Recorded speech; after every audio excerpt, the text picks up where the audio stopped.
말씀 듣기 전에 한 번 더 기도하시겠습니다. 우리 앞에 계신 주님, 종들이 사랑의 눈으로 또 경탄에 맞지 않는 마음으로 주님의 영광을 바라보는 사모하는 심령으로 주 앞에서 싸우니 주인이여 말씀하시옵소서. 종들이 듣겠습니다. 예수님 이름으로 기도합니다. 아멘. 근래 저희 지인 중 한 사람이 어머니가 트로트 가수에 빠져 있다 이렇게 말을 해왔습니다. 젊은 한 트로트 가수가 너무 좋아서 그 가수의 개인 계좌로 돈 일정액을 수십만 원씩 보낸다는 얘기였습니다. 알고 보니 이건 그분만이 아니라 전국에 아마도 수천 명에 해당하는 사람들이 동참하고 있는 것으로 적어도 이 가수의 통장에 달에 1,000만 원씩 현금이 꽂히지 않겠느냐라고 하는 게 이 지인의 이야기였습니다. 저는 농담인 줄 알고 좀 조사를 해봤더니 사실이었습니다. 야, 이럴 수가 있구나. 나이가 50대, 60대, 70대인 아주머니들이 왜 이렇게 현금을 심하게는 100만 원씩까지 달에 쏜다고 하는데 도대체 이 현상이 왜 일어난 걸까? 인생을 살고 험난한 길을 거치고 어느 정도 안정이 됐지만 마음은 안정이 되지 않은 겁니다.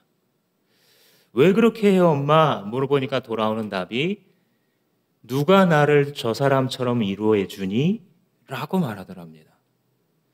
누가 내 마음을 알아주고 이 사람이 노래하는 걸 듣고 있으면 어느덧 눈물이 흐르면서 마음이 힐링되는 것 같은데 나한테 그런 걸 해주는 사람이 대한민국에 누가 있냐는 겁니다. 그래서 동의는 할 수 없는데 이해가 되기 시작했습니다. 마치 청소년들이 어른들이 봤을 때는 왜 그렇게 아이들이 좋아가지고 쫓아다니고 사진을 사고 또 사고 같은 앨범인데 자켓이 다르다고 사고 또 사고 그러는지 이해를 못하는 어른처럼, 그러나 어쩌면 그 아이에게는 그 가수가 불러주는 그 노랫말이 거의 유일한 격려인 이 사정을 이해하고 나면 사람들이 그 한 사람으로부터 얻는 힘이 어마어마할 수 있구나, 그 방이 맞건 틀리건 그 힘이 크구나라는 것을 알 수 있죠. 유명인만 그런 것은 아닙니다. 한 작가가 책을 쓰면서 역경을 딛고 일어나서 성공한 사람들의 공통점을 찾아보니까 딱 한 가지가 있더랍니다. 그것은 자기를 믿어준 한 사람이 있더랍니다. 이 사람이 힘들 때, 좌절하고 있을 때에 너는 잘 될 거라고, 너 결국은 이거 딛고 성공할 거라고, 너는 대단한 사람이라고 믿어주는 한 사람이 있으면 그걸 붙잡고 사람들이 일어나서 성공한답니다. 한 사람의 힘은 굉장히 크다. 이것은 일반적으로도 사실이고 영적으로는 더욱 그러합니다. 오늘 우리가 읽은 본문에서 사무엘이 보여주는 모습이 그것이죠. 우리가 지금 2주째 사무엘서를 묵상하면서 하나님께서 이 한 사람을 들어서 어떻게 쓰시는지를 묵상하고 또 어린 사무엘에 불과했던 한 사람을 가지고서 어떻게 나라를 바꾸어 가시는지 하나님의 놀라우심을 우리가 볼 수 있습니다. 2절을 시작하면서 괴가 기럇 여아림에 머문 날로부터 약 20해 동안 오랜 세월이 지났는데 그 기간에 이스라엘은 주님을 사모했다라고 하는 배경 설명을 이렇게 깔아줍니다. 괴라는 말은 좀 어렵게 들리시겠지만 상자죠. 그리고 언약궤를 특별히 얘기합니다. 이 언약궤에는 하나님께서 주신 십계명 돌판이 이렇게 들어가 있고 나머지 2개가 또 들어가 있어요. 그래서 이게 뭘 상징하냐면 하나님이 살아계시는구나, 그리고 이 궤가 우리 곁에 있는 한은 하나님이 우리랑 함께 하시는구나 라는 걸 상징했어요. 실제로도 이 상자의 뚜껑에 천사의 모형을 이렇게 그려서 하나님께서 그 천사들 사이에 좌정하시는 모습, 마치 에덴 동산을 지키는 그 천사들 사이에 하나님께서 거주해 주신 것을 축소판이다라고 볼 수도 있습니다. 그래서 하나님도 이것을 굉장히 귀중한 물건으로 만들게 하셨고 이스라엘 백성도 역사적으로 신앙이 심지어는 좀 식어지고 변질됐을 때도 이 언약궤 자체를 무시하지는 않았어요.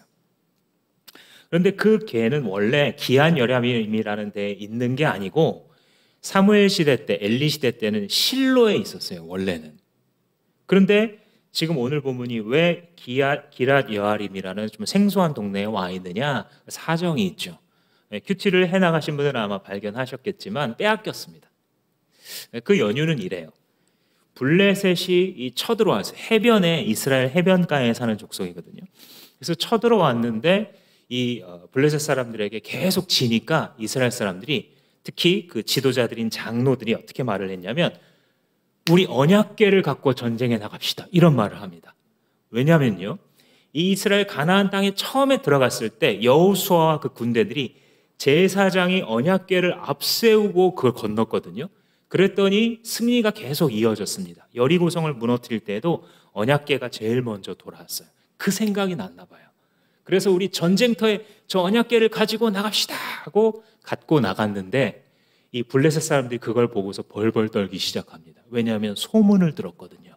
저 이스라엘 백성들이 언약궤 앞세우고 저 이집트 그 큰 나라를 무너뜨렸더라, 막 두려워하기 시작했어요.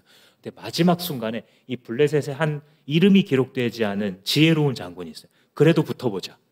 지금 우리가 이렇게 해서 밀려나게 되면 우리도 이집트 꼴 난다, 이렇게 설득을 하면서 한번 용기를 불어넣어서 결국 붙습니다. 붙었는데 아주 어이없이 이스라엘이 대패를 하면서 언약궤마저 빼앗겨 버리죠.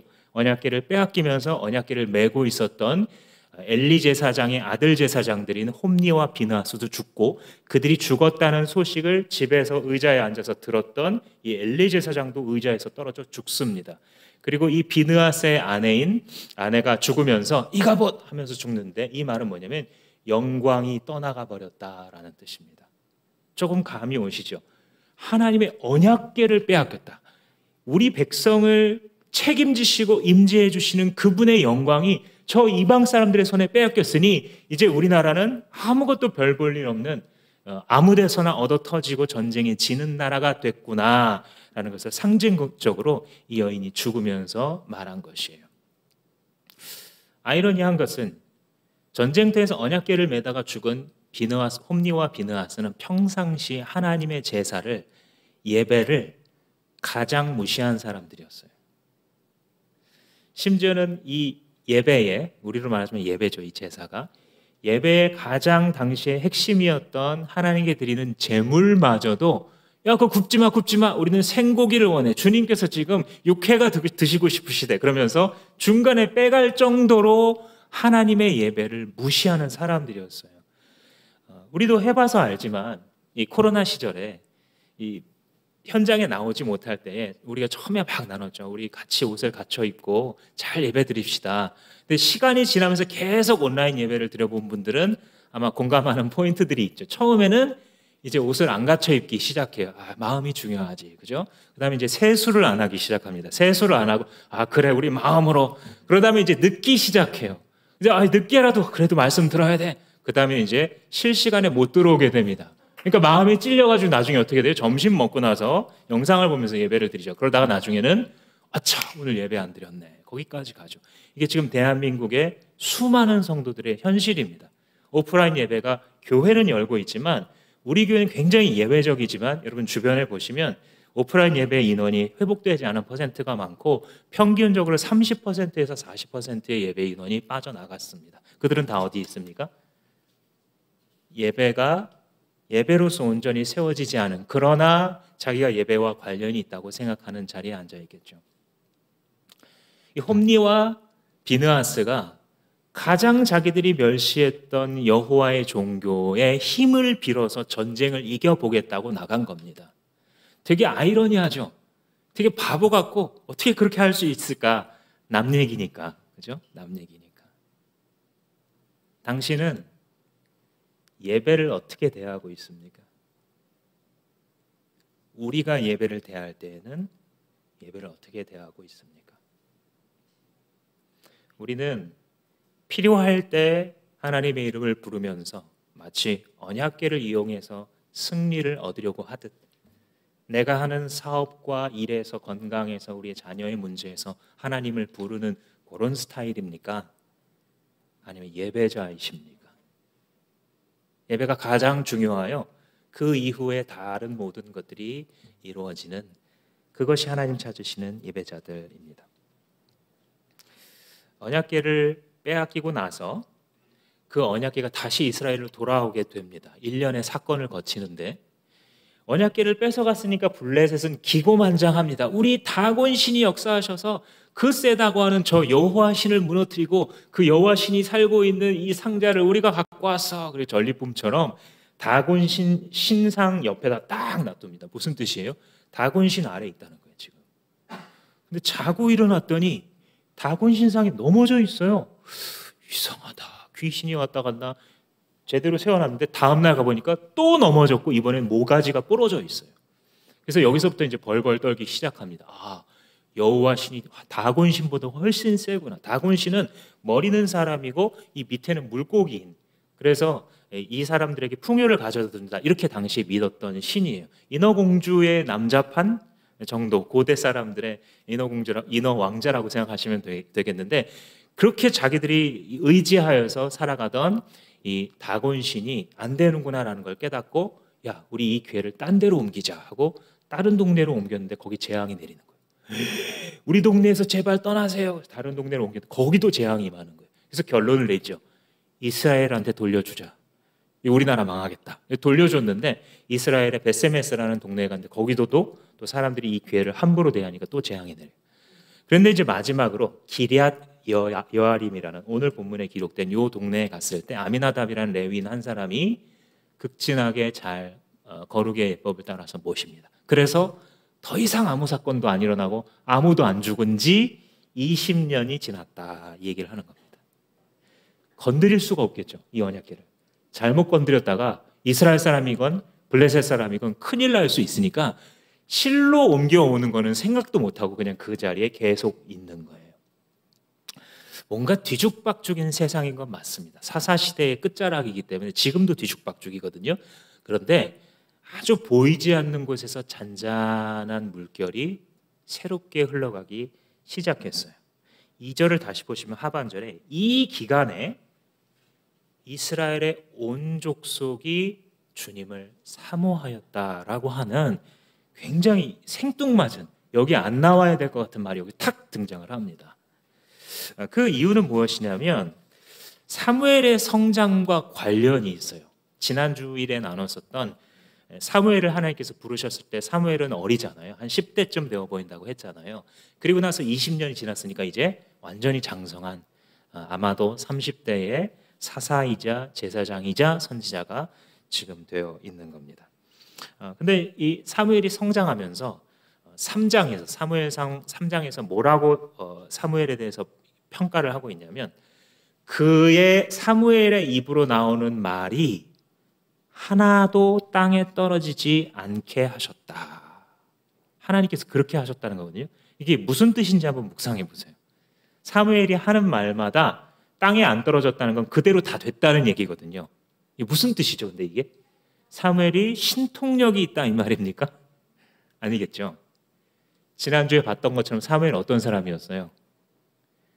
항상 어베일러블한 사람이잖아요. 하나님 앞에 항상 이용 가능한 사람, 자기가 있어야 될 자리에 있는 사람, 주님이 말씀하시기를 기다리고 있는 사람이잖아요. 그러니까 그 태도로 살아가기로 작정한 거예요, 사무엘이. 그렇게 배운 대로 확신대로 거해서 30대까지 이르는 거예요. 그 성장 과정 속에서 하나님 무슨 말씀하시는지 들어보자. 주님 말씀하십시오. 종이 듣겠습니다. 이 태도를 가지고 계속 살아가니 하나님과의 거리가 밀착되어 있다는 뜻이잖아요. 그러니까 하나님께서 뭔가 일을 하세요. 인간이 뭔가 일을 하는 게 아니라, 교회가 무슨 일을 해가는 게 아니라 하나님이 일하시는 거예요. 우리 이 구도를 착각하게 되면 주님의 이름으로 막 야망을 품거든요. 근데 그게 아니라 주님이 이미 일하세요. 그분 주권자니까요. 우리 할 일은 무슨 일 하려고 그러시나, 우리 시대에는, 그리고 우리 동네에서, 그리고 우리 지체들의 레이더에 들어온 그 일들 중에 하나님 지금 무슨 일 하려고 하시나, 이걸 가만히 묵상해 보면 있어요, 뭔가가. 그래서 그 말을 듣고, 주님께서 말씀하시는 말을 듣고 말하는 거예요, 사무엘이. 그러니까 어떻게 돼요? 그대로 되죠. 주권자가 이미 마음에 품으신 거니까. 그 방식의 삶을 살아가기를 사무엘은 바꾸지 않았고, 주인의 손을 바라보는 종처럼 여주인 상전의 눈을 쳐다보는 여종들처럼 그런 자세로 하나님을 바라보았던 사무엘을 통해 조용한 변화가 온 나라를 뒤덮고 있었다 이 말입니다. 아직 사무엘이 전면에 등장하지도 않았는데 변화가 잔잔하게 앞물결을 밀어내는 뒷물결이 아주 조용하게 흘러오고 있었던 것이죠. 나이도 어리고 경험도 없고 사람들이 어떤 지도자감이다라고 해줄 만한 외적인 모양이 없음에도 불구하고 분위기를 바꾸는 한 사람의 영향력이 여기서 보여줍니다. 사무엘이 이 20년의 기간 동안 뭘 하려고 한 것도 아니고 출사표를 던진 것도 아닙니다. 이런 대단한 목표를 이뤄보겠다 한 것도 아닌데 그냥 자기의 삶을 어떻게 하기 시작했냐면 내가 하는 일 그리고 나의 삶을 하나님의 관심에 맞추자 이렇게 된 거예요. 왜냐하면 자기가 그렇게 배웠거든요. 부패한 엘리였지만 그가 너 이렇게 말해라 주여 말씀하십시오 종이 듣겠습니다 하고 하나님께 말씀드리거라. 그리고 기도해 준 어머니 한나의 기도대로 비천하고 무명한 자를 들어쓰시는 살리기도 하시고 높이기도 하시고 죽이기도 하시는 그 하나님께 자기의 삶의 관심사를 맞췄을 때에 자기도 모르는 새에 이런 일을 감당하고 있었던 것이죠. 이게 하나님이 오늘도 일하시는 방식입니다. 우리는 그 어떤 사람의 위대함이나 그 교회 공동체나 어떤 조직의 커다람과 위대함을 바라보지만 하나님께서는 한 사람을 보고 계시고 그리고 그 위에 자기 능력을 쏟아 부으십니다.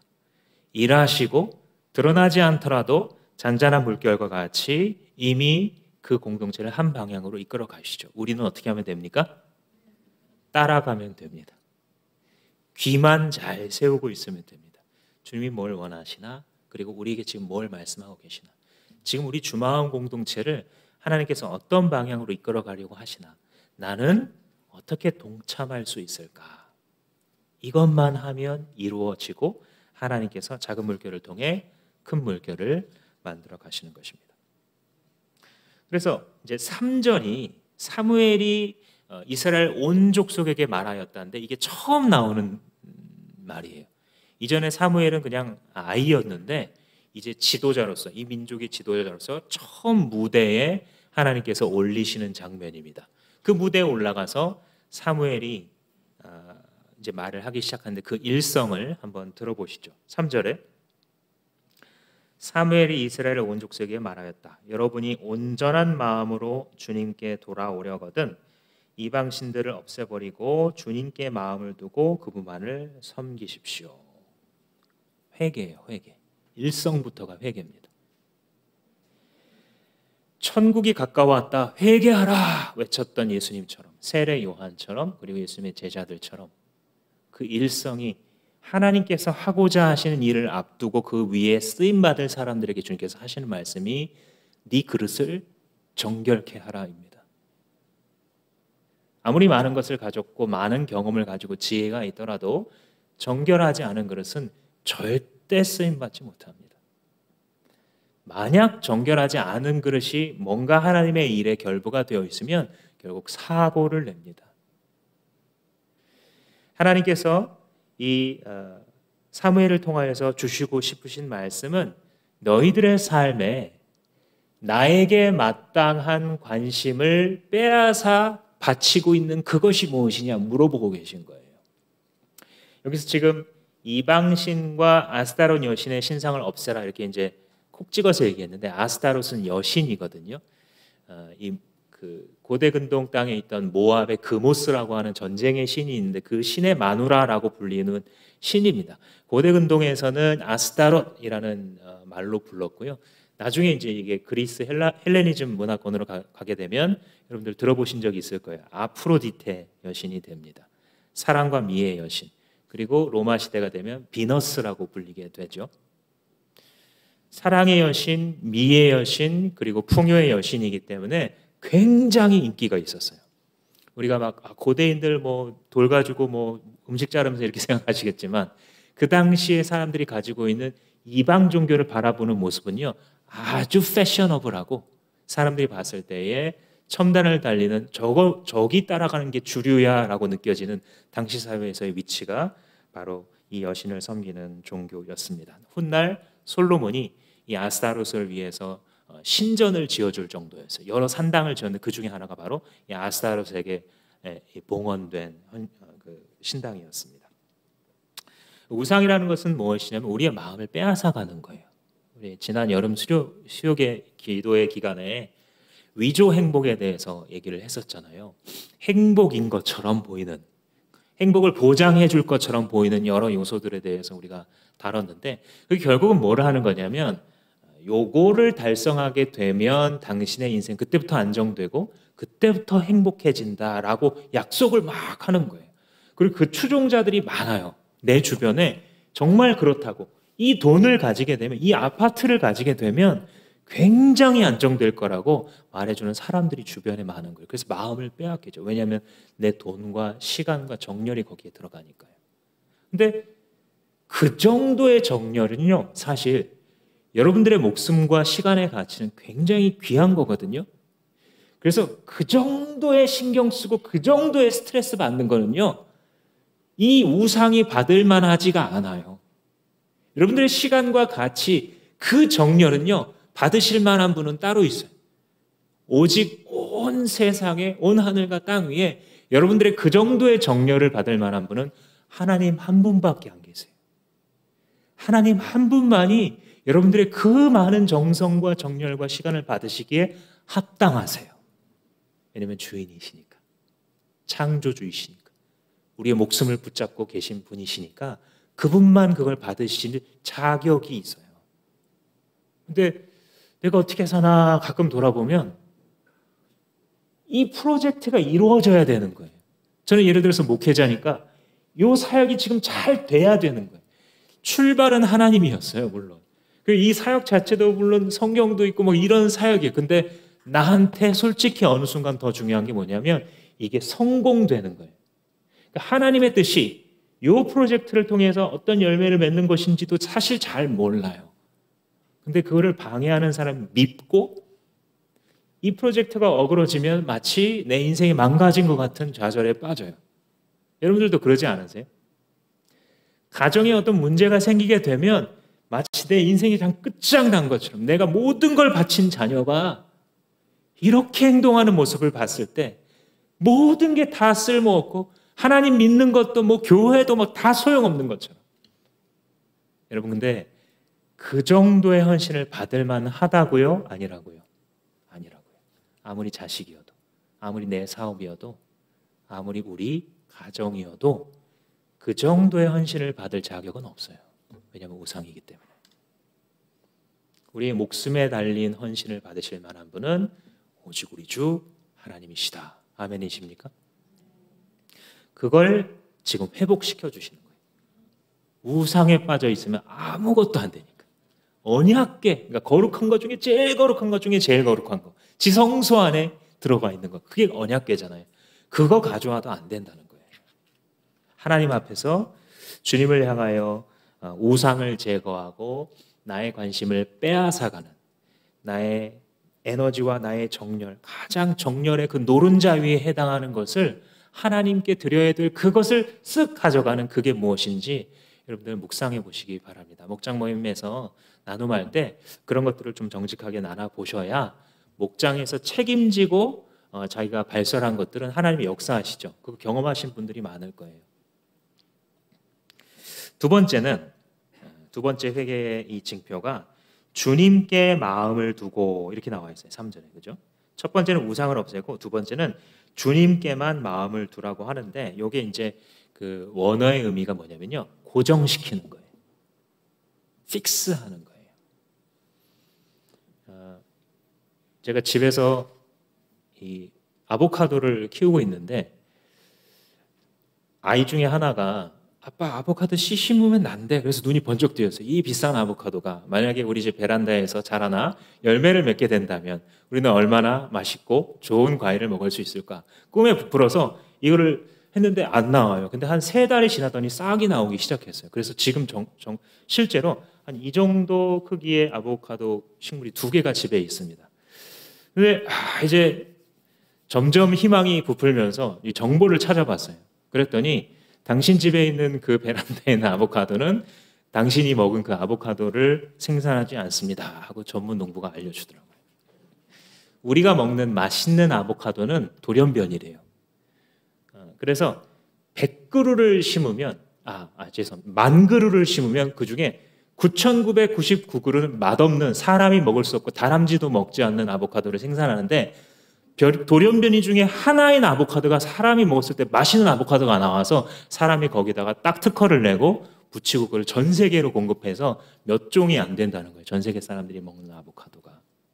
그래서 아무리 키워봤자 당신 건 9,999개 중에 하나이기 때문에 유일한 방법이 맛있는 아보카도를 접목해야만 이렇게 딱 자라난다는 거예요. 그래서 접목할 때 뭐 이렇게 끼워서 딱 붙여놓고 뭐 이런 얘기를 하는 거예요. 그러니까 주님께만 마음을 두라라고 하는 것은 가지를 접붙이는 것처럼 주님께 나 자신을 고정시키는 거예요. 흔들리지 않게. 이게 회개예요. 주님 잘못했습니다. 이것도 되게 중요한 회개거든요, 물론. 근데 여러분, 친구 관계를 잘 생각해 보세요. 약속에 늦어요, 어떤 친구가. 야, 늦어서 미안해. 괜찮아. 다음에 늦어서 미안해. 너 저번에도 그 얘기 했는데, 야, 늦어서 미안해. 이걸 10년째 하고 있어요, 이 친구가. 그 다음에 늦어서 미안해가 미안하다고 들립니까, 안 들립니까?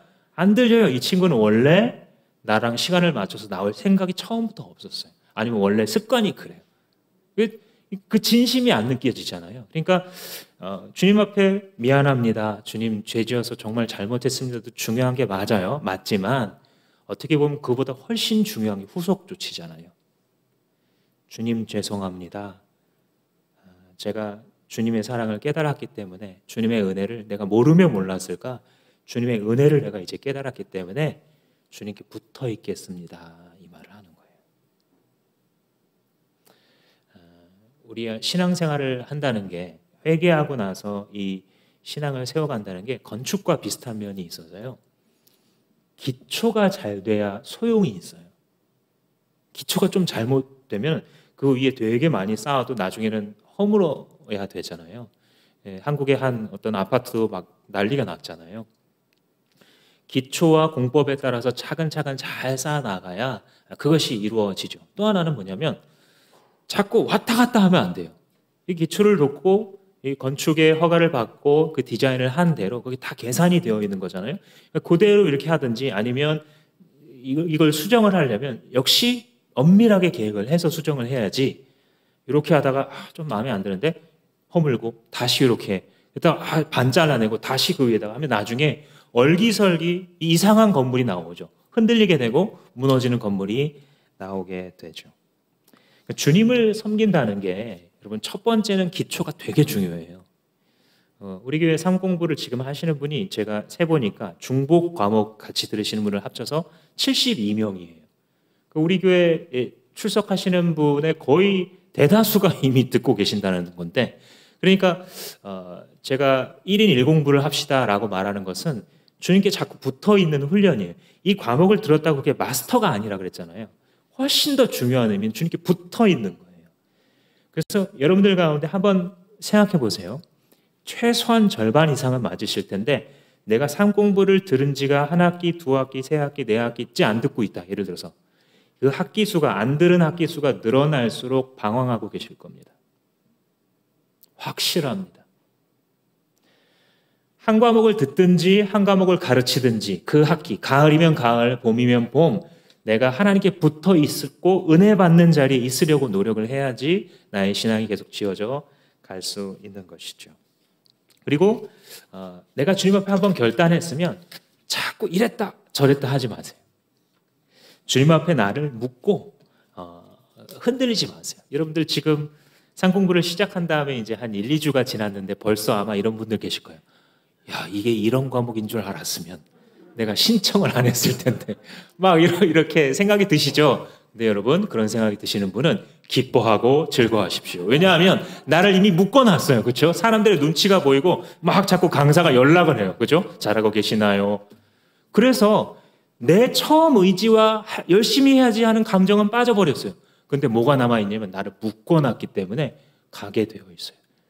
다른 이상한 선택만 하지 않으면 그래도 들어왔는데 그래도 해야지 공동체의 눈치가 보이기도 하고 가면서 이게 무슨 원리예요? 공동체와 함께 싸우는 것이 훨씬 쉬운 항상 승리로 이끄는 원리죠. 그러니까 우리가 주님께 마음을 고정하게 된다면 우리는 이런 길을 걸어가게 되는 겁니다. 내 마음이 확정되었고 확정되었사오니 이 시편 아시죠? 찬양으로도 있고 이 시편 57편인데 요게 그 표제를 보면 뭐라고 써져 있냐면 다윗이 사울을 피하여 바위에 동굴에 숨어 지내던 때에 지은 노래 이렇게 붙어 있어요. 그러니까 왕이 그 나라의 왕이 지금도 권력자들이 막 이게 막 표적 수사하고 이런 거 보면 여전히 대단하구나 민주사회에서도. 그런데 하물며 이 왕정제도에서 왕이 자기 한 사람을 콕 찍어서 죽이려고 찾아오고 있으니 얼마나 두렵겠어요, 다윗이. 그러니까 그 안에 숨어 있으면서 지은 노래가 이 노래인데 이 노래가 시작할 때 어떻게 시작을 하냐면 내게 은혜를 베푸소서 내 영혼이 주의 날개 아래 피하여 숨싸오니 재앙이 지나갈 때까지 피하겠습니다. 절박한 심정이 느껴지죠. 그러면서 무슨 대답을 하는 거냐면 결국 무슨 고백을 하냐면 같은 시편에서 하나님이여 내 마음이 확정되었고 확정되었사오니 내가 주님을 노래하겠습니다. 내 영혼아 일어나라 내 비파야 수금아 깨어라 내가 새벽에 하나님을 노래하리로다 이렇게 외쳐요. 이게 뭐예요? 묶은 거예요. 하나님 확정한 거예요. 믿음이 아주 많고 크고 믿음의 경험이 엄청나게 풍부해서가 아니라 하나님이 진짜 요만한 보일랑말랑한 작은 믿음 하나 주셨는데 그거 가지고 하나님께 묶어버리는 거예요. 그랬을 때 그 사람이 성장해요.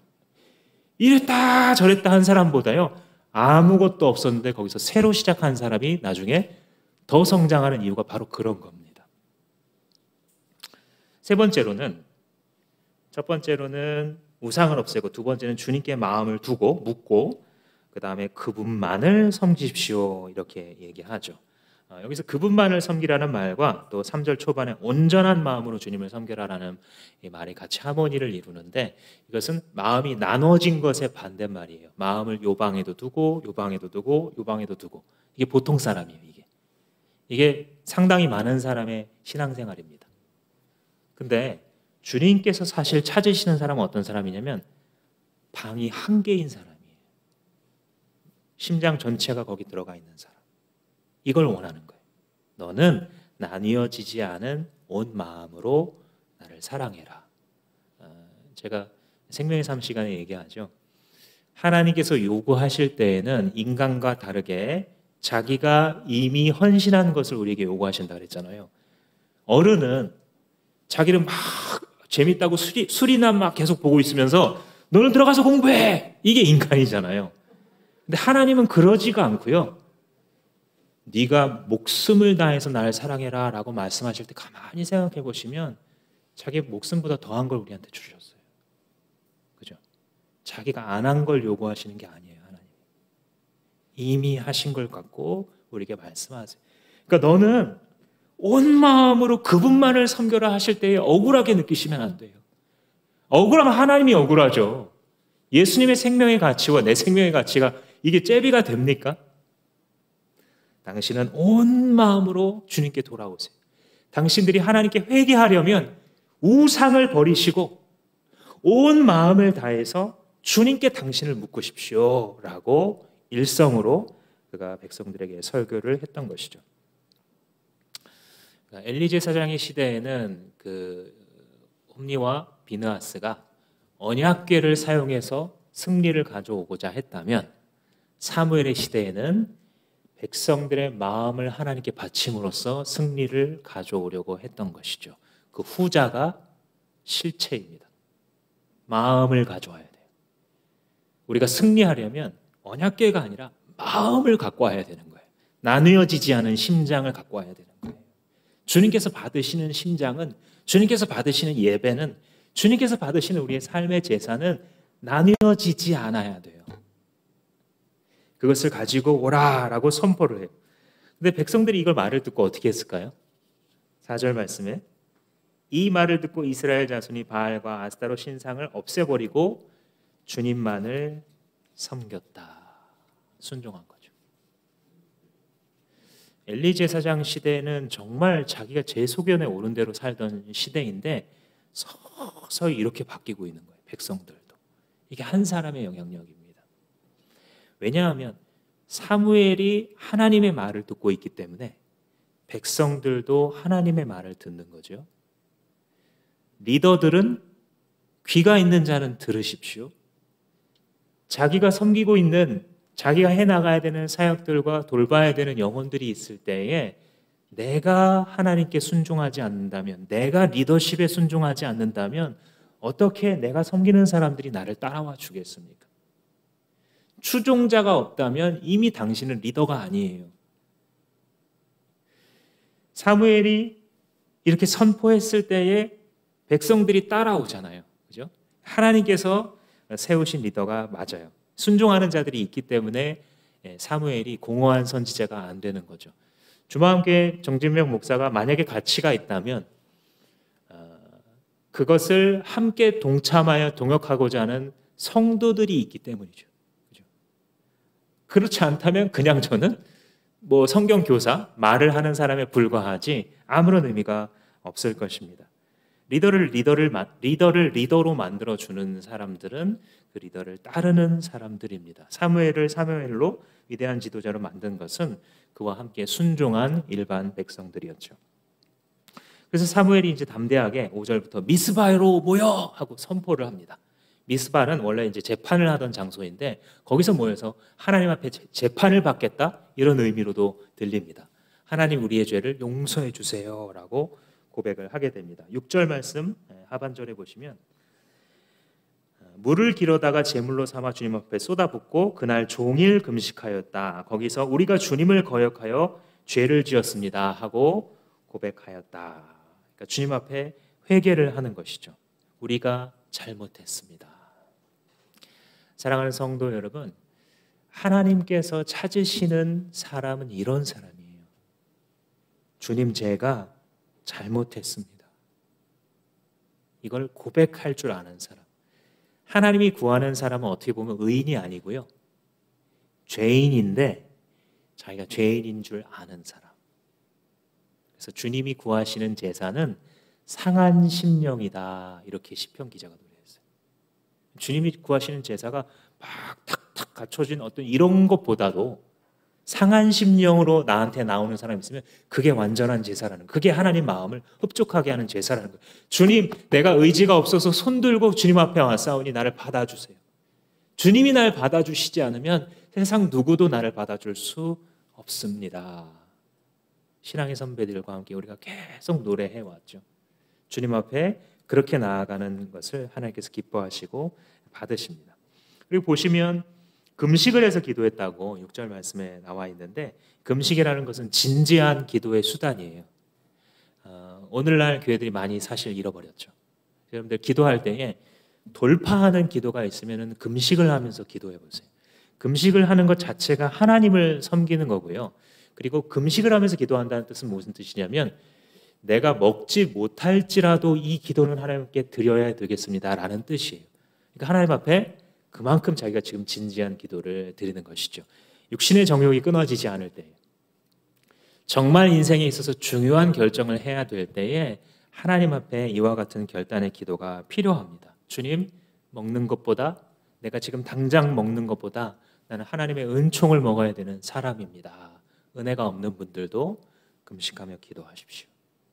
또 한 가지는 리더의 중요성을 여기서 볼 수 있는데, 사무엘이 같이 모여서 기도하고 회개하자라고 부르짖은 것이 백성들에게 이런 영향을 주게 되잖아요. 그래서 결국은 다 회개하는 데 이르게 되는데, 목회자가 만약 기도하지 않는다면 많은 것들을 이룬다 할지라도 그게 자기 열매가 아니에요. 아무리 이 인격이 좋은 목사님도, 그리고 아무리 이 사람들에게 상담을 잘해주는 목사님도요, 기도하지 않으면 사람을 변화시킬 수는 없어요. 그 사람의 마음을 위로해 주거나, 오늘 좋은 설교를 들었다 하고 감동 정도를 주거나, 아니면 참 좋은 리더십으로 우리를 이끌어 주신다. 이런 정도는 할 수 있는데 그 사람의 인생이 변하는 거는 기도 외에는 없습니다. 우리 목자 목녀님들도 이 사실을 주목하여 기억하시기 바랍니다. 당신이 맡은 그 사역은 기도가 아니고서는 한 발짝도 움직이지 않는 사역입니다. 기도하지 않고서는 그 한 영혼이 절대로 마음을 바꾸지 않습니다. 오직 기도로만 하나님께서 우리를 승리의 길로 이끄심을 여러분들 기억하시기 바랍니다. 마지막 한 가지는 이렇게까지 지도자가 일어나서 다 같이 회개하고 순종하면서 금식했으면 그 다음에 우리가 기대하는 결론이 뭐냐면요. 그래서 이제 모두 평안하였더라. 그죠? 다 같이 하나님 예배하고 즐겼더라. 근데 아니에요. 7절에 보시면 블레셋이 쳐들어와요. 이게 영적 전쟁의 원리거든요, 사실. 그러니까 내가 하나님 앞에 헌신하기로 작정했을 때 시험이 와요. 내가 이제 주님께로 돌이켜 봐야지. 내가 이제 신앙생활을 한번 정말 마음 먹고 잘 해봐야지. 그때 정말 어마어마한 시험이 자기한테 파도처럼 몰려와요. 이거 참 이상하다. 하나님, 내가 이렇게 하나님 위해서 하려고 하는데 왜 나를 안 봐주시고 왜 자꾸 이런 게 옵니까? 막 기도하는데 너무 억울해하지 마세요. 왜냐하면 이게 영적 전쟁의 생리예요. 사단이 존재한다는 것을 보여주는 거예요. 우리가 하나님 앞에 하나님께 접붙임되고 하나님께 붙어 있으려고 할 때에 우리의 옛 왕이었던 마귀는 너희는 마귀의 자식이다. 예수님이 이렇게까지 얘기하셨잖아요. 우리를 향해서. 예수님 바깥에 있을 때 우리가 마귀의 자식이고 마귀의 백성이었어요. 그러니까 자기 백성 뺏겼으니까 얼마나 억울해요. 새끼 빼앗긴 암콤처럼 수단과 방법을 가지지 않고 직장이 됐든 자식이 됐든 배우자가 됐든 건강이 됐든 뭐가 됐든 간에 무너뜨려야 될 거 아니에요. 무너뜨려야 되잖아요. 상대 입장에서 보자면. 그러니까 치열할 수밖에 없는 싸움이에요. 엊그저께도 다른 분을 케어하는 한 분이 막 너무 속상해가지고 그렇게 공을 들이고 기도하고 사랑해주고 베풀어주고 그렇게 그 길로 세워줄 줄 알았는데 마지막 순간에 틀어버릴 때에 얼마나 좌절되는지 저도 마음속 깊이 공감되죠. 그럴 때마다 이 마음속에 상처가 하나씩 생기는 거니까요. 목양자들은. 그리스도의 흔적을 갖고 살아가는 거예요. 목양자들은. 이 마음 아픈 깊은 상처를 받았던 일이 없다면 목양을 안 한 거예요. 사랑하지 않은 거예요. 그거는. 주님께서 천국에서만 치유해 주실 수 있는 가슴 속의 상처가 마지막 날에 예수님 만날 때 있어야 돼요. 있어야 돼요. 주님이 그거 위로해 주시는 거예요. 내가 다 안다. 네가 얼마나 고생했는지 사람 하나 품으려고 얼마나 억울함을 견디고 모멸감을 견디면서 그 자리에서 인내했는지 내가 다 안다. 내가 다 안다. 시험이 올 때에 여러분 기뻐하고 즐거워하십시오. 주님께서 여러분들의 신앙을 인증해 주시는 겁니다. 네가 감당할 수 있다. 네가 감당치 못할 시험 주지 않을 테니까 나에게만 붙어 있어라 말씀해 주십니다. 그리고 사단이 두려워한다는 증거입니다. 내가 바른 방향을 정했다는 증거입니다. 하나님 앞에서 올바른 결단을 했다는 증거이기 때문입니다. 그래서 결국은 주님께서 천둥 소리를 나게 하셔서 블레셋을 도망가게 만들어요. 도망가게 만들 때에 보시면 8절 말씀에 그들이 사무엘에게 가서 주 우리 하나님이 우리를 블레셋 사람의 손에서 건져내 주시도록 쉬지 말고 기도해 주시기 바랍니다. 그 위에 7절 하반절에 보시면 이스라엘 자손은 그 소식을 듣고서 블레셋 사람들을 두려워하였다 이렇게 얘기해요. 그러니까 안 두려운 게 아니거든요. 우리가 하나님께 예배하고 회개하고 올바르게 우리의 삶을 헌신했는데 어려움이 오니까 안 두려운 게 아니라고요. 두렵기는 두려워요. 걱정이 안 되는 게 아니라 걱정이 돼요. 엄청 걱정되는데 그 다음에 하는 말씀 보세요. 기도해 주세요. 이렇게 나가잖아요. 말이. 이전에는 뭐였어요? 언약궤 가져오자. 그죠? 이 사고방식이 달라진 거 보이세요? 이스라엘 백성들이. 기도해 달라는 거예요. 물론 이때는 이제 구약 시대니까 사무엘 선지자님이 기도해 주세요. 이렇게 나가는 거죠. 신약 시대의 백성들은 우리가 함께 기도하자 하죠. 이게 다른 세계관이에요. 왜 그러냐면 하나님 한번 체험한 사람들은요. 우리가 기도했을 때 뭔가 변화된다는 것을 알아요. 특별히 공동체와 함께 기도하는 것 너무 중요합니다. 저도 목장 모임을 할 때 가끔 일부러 나눠요. 제가 운동을 너무 안 하는데 운동을 하도록 기도해 주십시오. 다음 주에 리포트 하겠습니다. 이렇게 하거든요. 제가 너무 운동을 안 하니까 집에서 아빠 운동 좀 하라고 막 이제 가족들이 이제 구박을 하는데, 어느 날 한 번은 제가 목장 모임 때 그 얘기를 꺼냈어요. 제가 운동을 안 해서 자꾸 이런 변화가 일어나고 있고, 그래서 다음 주에 말씀드리겠습니다. 근데 주중에 그 생각이 나는 거예요. 다음 주에 목장 식구들 만나서 얘기할 텐데 운동했는지 안 했는지. 그래서 약간 창피한 기분에 운동을 시작했어요. 그러다가 너무 바빠서 안 되면은 막 그 위에 3층 사무실에서 이렇게 막 걸어 다니고 뛰어다닙니다. 그래서 여러분 주중에 3층을 들르시면 가끔 방 안에서 뛰어다니고 있는 저를 발견하실 수 있습니다. 왜 그래요? 공동체와 함께 싸우는, 공동체와 함께 기도하고 공동체와 함께 나누고 기도로서 서로 보듬어 주는 것이 그렇게 강력한 것입니다. 그래서 결국은 에베네셀의 돌을 세우면서 12절 말씀에 여기에 이르기까지 주님께서 우리를 돌보아 주셨습니다 라는 말을 하게 되는 거죠. 이건 뭐냐면 징표를 남기는 거예요. 여러분들, 하나님께서 어떤 일을 행하셨을 때 그 하나님께 감사한 기록을 남기세요. 그리고 더 좋은 거는요, 그걸 나누세요. 누군가. 작은 일이지만 이걸 자꾸 나누기 시작하는 사람은 감사의 나눔이 점점 커질 수밖에 없는 거예요. 지금 여기서는, 이 본문에서는 하나님이 여기까지 우리를 도우셨다, 그러니까 이 블레셋과의 많은 일들 속에서 우리를 승리하게 하셨고 결국은 이기게 하셨다, 그 말 하는 거잖아요. 근데 여러분들도 한번 생각해 보세요. 지금 오늘 이 자리에 앉아 있기까지, 여기에 올 때까지 하나님이 어떻게 하셨어요? 인간은 선택적 기억을 한다 그러잖아요. 누군가가 뭐 이렇게 잘해주고 뭐 늘상 밥을 차려주고 뭐 이런 거는 그냥 다 잊어버려지고, 나한테 서운하게 한 거 이런 것만 딱 편집해가지고 저장하고 있잖아요, 마음속에. 당신이 나한테 못해준 것밖에 없냐고. 이게 사람이라서 훈련을 해야 돼요. 감사라는 것은 징표 남기는 것을 훈련해야 되는데, 그게 바로 기록과 나눔입니다. 에베네셀의 돌을 세우면서 사무엘은 원했던 거예요. 하나님이 어떻게 우리를 회복시키셨는지 우리 잊지 맙시다. 여러분들도 이 감사의 나눔을 늘 기록하면서 하나님께서 베푸신 은혜의 기록들을 잊지 마심으로써 정상적인 기억을 가지고 감사하면서 살아가실 수 있었으면 좋겠습니다. 사랑하는 성도 여러분, 사무엘이라는 한 사람을 통해서 이스라엘을 바꾸셨던 하나님께서 때가 찼을 때에 그리스도라는 한 분을 우리에게 보내셔서 일으킨 변화를 묵상하십시오. 그 한 분의 헌신으로 모든 인류를 구원하고도 남는 그 십자가 보혈의 공로가 우리에게 뿌려졌습니다. 우리는 그러한 사람들입니다. 그 예수께서도 다른 것을 남기신 게 아니라 오직 사람을 남기셨습니다.